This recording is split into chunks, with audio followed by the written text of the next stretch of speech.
മക്കളെ വരി ഇന്നത്തെ കാളിസ് കിച്ചണിലുള്ള ഉച്ച ആഹാരം എന്താണെന്ന് നോക്കാം. കോവയ്ക്ക മെഴുക്ക് പുരട്ടി,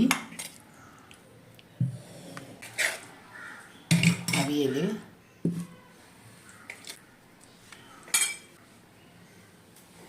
ചോറ്,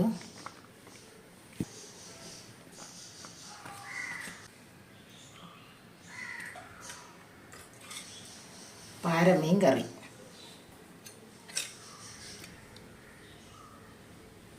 തക്കാളി പച്ചമുളകൊക്കെ ഇട്ട പാരമീൻ കറി,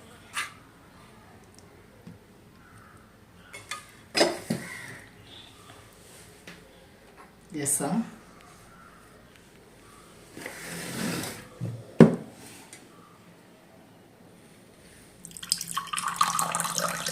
വെള്ളം. ഇത് തന്നെ മക്കളെ ഇന്നത്തെ ഉച്ച ആഹാരം. നാളത്തെ ആഹാരം നാളെ നോക്കാം. ബെൽബട്ടൺ അമർത്തി സപ്പോർട്ട് ചെയ്യും മക്കളെ. ബൈ മക്കളെ.